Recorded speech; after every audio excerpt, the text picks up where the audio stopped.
All right, everybody, so I'm bringing you a POV review today of a Ford Bronco Big Bend, sadly without the Sasquatch package, but the special thing about this one is it has the 7-speed manual transmission in it with the 2.3 liter inline four. I'm going to just be giving you sort of a driving review of this car. Sadly, because of the amount this car is marked up and the low mileage that's currently on it, has like 10 miles on it. I'm not gonna be driving this one particularly off-road today, but I'm gonna be driving it through the city with these all-terrain, normal, standard tires on it. And then in the future, we will do a video with the manual off-roading. So yeah, let's hop right into the video, get inside, and drive this thing. All right, in the manual, let's go ahead and start it up.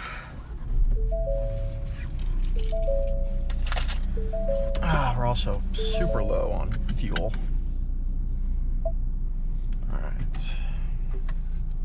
Not sure how I feel about the electronic parking brake, but whatever. Yeah, so I've actually never seen one of these cars, never driven one. I've only driven the V6 with the 10-speed automatic. Just funny, because we went to the off-rodeo, one of the representatives who worked there said that there was a 7-speed manual version of the V6 coming, which I'm actually genuinely excited about because that makes a heck of a lot more torque. Not much more power, 30 more horsepower, but 90 pound-feet of torque more than the 4-cylinder does is if you're running the 91 fuel. So this inline 4 makes 300 horsepower and 325 pound-feet of torque, which is a pretty healthy amount.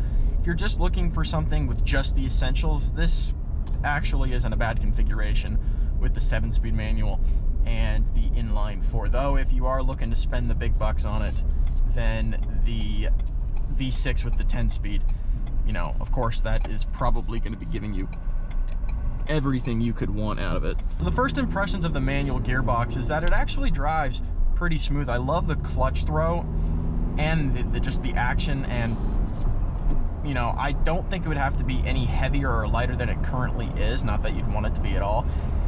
The throws between the gears are pretty long, longer than I would like them to be, but it's not like this is a performance vehicle, so having a shorter throw between the gears isn't necessarily that important. Now, something cool about the Bronco's manual transmission, it actually has the best in-class crawler gear ratio at 94.75 to 1.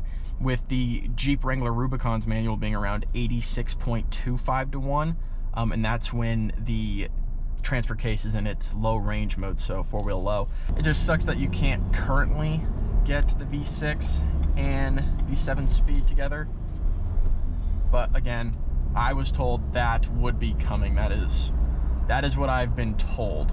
Now, when I'm not stuck behind a massive semi-truck blowing smoke at the top end of itself, I do want to get some accelerations in.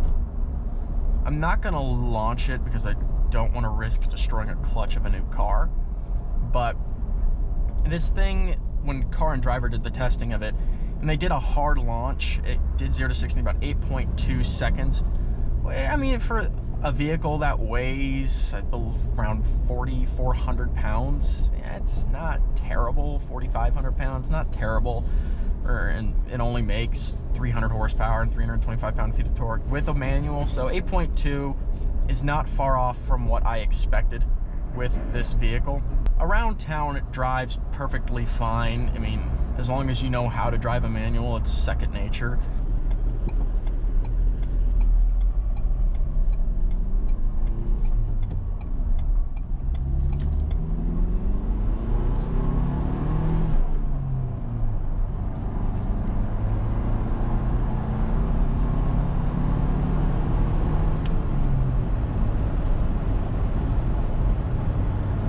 Yeah, it's not too terribly fast. I mean, it's not really fast at all, but it's not like you're going to be holding up traffic because of how slow it is. It's fine. The V6 is definitely faster with the amount of times I've driven that, and it just feels like because of that extra power in the V6, you feel more substantial. Yeah, this doesn't give you that same feeling as the V6 does. Now this one is the soft top, and I rarely see, unless they have like a wild track, I don't really see hard tops with the with the 4 doors just yet because of all the problems with production of the hard tops. The road noise with the soft tops is, again, pretty not great. I don't want to say atrocious, but just not great. You're gonna get some whistling from the wind from the top. So I mean, if you didn't get a Wild Track and you got a 4-door with the hard top and you're waiting, just keep waiting for the hard top. Don't go for the soft top because you won't get what you want out of it. You can like hear it. That is not the turbocharger whining. That is the wind coming from the top of the car. Now, I did have the chance of driving a Jeep Wrangler about a month and a half ago with its manual. And honestly, I do like the Bronco's manual more, but the Jeep Wrangler's manual actually wasn't that bad. It didn't feel clunky at all. I love the clutch a lot more in this than I do the Jeep, but for overall feel, the Jeep didn't feel bad at all.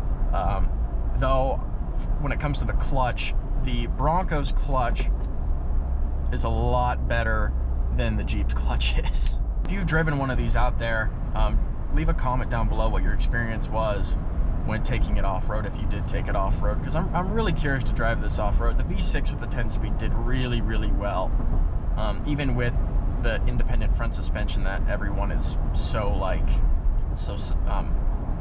suspicious about when it comes to its capabilities, and that proven to be fine.